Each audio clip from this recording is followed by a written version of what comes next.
മലബാറിന്റെ മണൽത്തരികളെ ഹർഷചാർത്തനീച്ച് കാതി പുതച്ച ഹൈന്ദവനും കുരിശുമാല ചാർത്തിയ ക്രൈസ്തവനും നമസ്കാരത്തഴമ്പുള്ള മുസൽമാനും തോളോട് തോൾ ചേർന്ന് നിന്നുകൊണ്ട് ബ്രിട്ടീഷുകാരനെതിരെ ഏറ്റവും വലിയ വെല്ലുവിളിയായപ്പോൾ കാക്കത്തറ തറവാട്ടിലെ ആലിമുസ്ലിയാരുടെ മകൻ മഹാനായ വെളിയങ്കോട് ഉമർ ഖാദിയുടെയും മമ്പുറം തങ്ങളുടെയും എല്ലാം നേതൃത്വത്തിൽ മലബാറിന്റെ മാപ്പിള മക്കൾ ഉശിര് കാണിച്ചപ്പോൾ ബ്രിട്ടീഷ് പാർലമെന്റിൽ പ്രധാനമന്ത്രി ഖുർആൻ കത്തിക്കണമെന്ന പ്രഖ്യാപനം നടത്തി. അങ്ങനെ ചരിത്രം അതിനു മുമ്പുമുണ്ട്. ചരിത്ര വിദ്യാർത്ഥികൾക്ക് സുപരിചിതമായ സംഭവമാണല്ലോ ഈജിപ്തിന്റെ സ്വാതന്ത്ര്യ സമരം.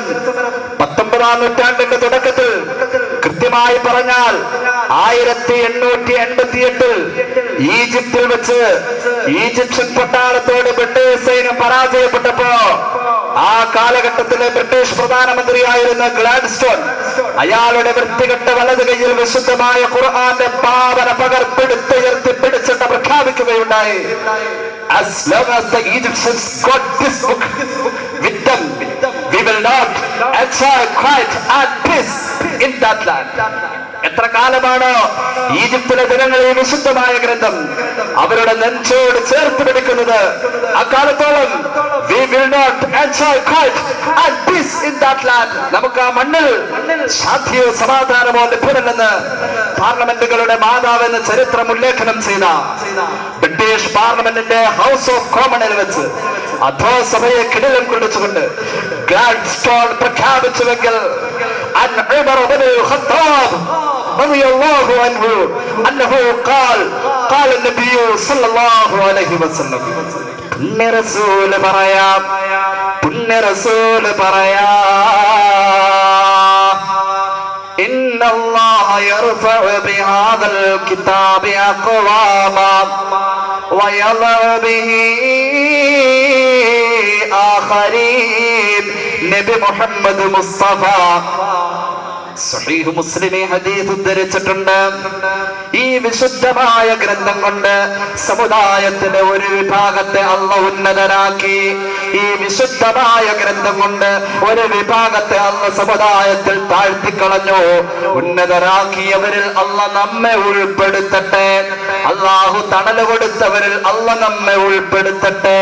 അല്ലാഹു ഖുർആൻ കൊണ്ട് ഉന്നതരാക്കിയവരിൽ അല്ലാഹു നമ്മെ ഉൾപ്പെടുത്തട്ടെ. ഖുർആനിനോടുള്ള സമീപനം അങ്ങനെയാ. നമ്മുടെ വീട്ടിൽ എവിടെയാ ഖുർആനുള്ളത്? ഈ ഹദീസ് വർത്തമാന കാലഘട്ടത്തിലേക്ക് കൊണ്ടുവരുമ്പോ കുങ്കുമപ്പൂവിന്റെ പിന്നാലെ പായുന്ന സഹോദരി, നിന്റെ ജീവിതത്തിൽ ആകാശദൂതിന്റെ മുന്നിലിരുന്നു കൊണ്ട് വാവിട്ട് കരയുന്ന പെണ്ണേ, പാരിജാതത്തിന്റെ പിന്നാലെ പോകുന്ന പെണ്ണേ, ഗ്ലോറിയുടെയും സോഫിയുടെയും കഥ കേൾക്കുമ്പോൾ വാവിട്ട് കരയുന്ന പെണ്ണേ, നിന്റെ മാനസാപുത്രി അങ്ങ് മാറ്റിവെക്കാ. നമ്മുടെ ജീവിതത്തിൽ ഖുർആന്റെ സാന്നിധ്യത്തെ കുറിച്ചൊന്ന് ചിന്തിക്കാ. ആരാ നമ്മുടെ വീട്ടിൽ ഖുർആൻ ഉപയോഗിക്കുന്നത്?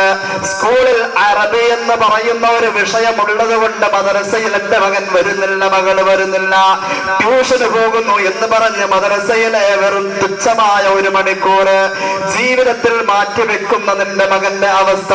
ഒരു പക്ഷേ ഏതെങ്കിലും ഒരു കുട്ടി മദ്രസയിൽ പഠിക്കുന്നുവെങ്കിൽ നമ്മുടെ വീട്ടിൽ ഖുർആൻ ഉപയോഗിക്കുന്നത് ആ കുട്ടിയായിരിക്കും. അത് മുസ്ഹഫിന്റെ കോലം വല്ലാത്ത കോലമാ. എർത്തടിച്ച് ചത്തുവീണ പക്ഷിയുടെ ചിറക് പോലെ പാറിപ്പറന്നിരിക്കുന്ന മുസ്ഹഫിന്റെ കഷ്ണം നമ്മുടെ മകനോ മകളോ കൊണ്ടുവന്നാൽ എവിടെയാ കൂട്ടിയിടുന്നത്? മലയാള മനോരമ പത്രം കൂട്ടിയിടുന്ന ബോക്സിലല്ലേ? കമ്പ്യൂട്ടർ സ്റ്റാൻഡിന്റെ അടിയിലല്ലേ? അല്ലെങ്കിൽ ബഹുമാനപ്പെട്ട TV സ്റ്റാൻഡിന്റെ മുകളിലല്ലേ? ഡൈനിങ് ഹാളിൽ ഊണ് കഴിക്കുന്ന മേശയുടെ മുകളിലല്ലേ? എവിടെയാ നമ്മുടെ മക്കൾ ഖുർആൻ ഖുർആൻ കൊണ്ടുവന്നിടുന്നത്. മുൻപൊരു കാലത്തേക്ക് ചിന്തിക്ക്. എനിക്ക് ഓർമ്മയുണ്ട്, ഞങ്ങളുടെ നാട്ടിൽ ഒരു ഉപ്പയുണ്ടായിരുന്നു. ഞങ്ങളുടെ കുടുംബ പരമ്പരയിൽ ബഹുമാനിക്കപ്പെടുന്ന ഒരു ഉപ്പയുണ്ടായിരുന്നു. ആ വെല്ലുപ്പയുടെ കയ്യിൽ ഒരു ഖുർആൻ ഉണ്ടായിരുന്നു. ആ ഖുർആൻ പൊതിഞ്ഞിരുന്നത് ആ കാലഘട്ടത്തിൽ വിരളമായി കണ്ടിരുന്ന ന്യൂസ് പേപ്പർ ഇവിടെ നിന്ന് സംഘടിപ്പിച്ചു. അതിന്റെ മുകളിൽ ഡ്രസ് വാങ്ങുമ്പോൾ കിട്ടുന്ന ഒരു പ്ലാസ്റ്റിക്കിന്റെ കവറ് അതിൽ പൊതിഞ്ഞു. എന്നിട്ടോ മാറാല തട്ടിയ ഉത്തരത്തിന്റെ മുകളില് മഹാനവറുകൾ എടുത്തു വെച്ചിരുന്ന ഒരു പാരമ്പര്യം കണ്ട ഓർമ്മയാ. ചെറുപ്രായത്തിൽ ഞാൻ കണ്ട ഓർമ്മയാ. അവരെയൊക്കെയാ അള്ളാഹു ഖുർആൻ കൊണ്ട് ഉയർത്തിയത്. നമ്മുടെ വീട്ടിൽ കമ്പ്യൂട്ടർ സ്റ്റാൻഡിന്റെ താഴെ പോയ ഖുർആൻ സഹോദര സഹോദരി അർഹമായ സ്ഥാനം കൊടുക്കണം. നമ്മൾ ഈ അവസ്ഥയിൽ പരിഷ്കാരത്തിന്റെയും സംസ്കാരത്തിന്റെയും പുരോഗമനത്തിന്റെയും വെളിവില്ലാത്ത വർത്തമാനം പറഞ്ഞുകൊണ്ട് നമ്മൾ പരിഷ്കാരിയായപ്പോൾ നമ്മുടെ വീട്ടിലേക്ക് പനി വന്ന് കയറുമ്പോൾ ക്യാൻസർ വന്ന് കയറി. പെണ്ണേ, 45 വയസ്സുള്ള ഒരു സഹോദരി തൃശ്ശൂർ അമല ഹോസ്പിറ്റലിലുണ്ട്. മാസം 6 കഴിഞ്ഞു വന്നുകൂടിയിട്ട്. എന്റെ കാരണം കണ്ണിന്റെ കാഴ്ച നഷ്ടപ്പെട്ടു പോയി. സുബഹിക്ക് എഴുന്നേൽക്കുന്ന ഉമ്മയാണത്. ആ ഉമ്മ സുബഹിക്ക് എഴുന്നേറ്റപ്പോൾ കറണ്ട് പോയതാണെന്ന് ആദ്യം വിചാരിച്ചത്. ഭർത്താവിനോട് പറഞ്ഞു ടോർച്ചടിക്കാൻ.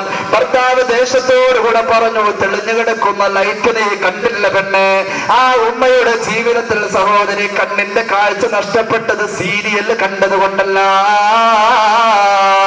തഹജ്ജുദ് നിസ്കാരം കളയാത്ത ഉമ്മയാണ്.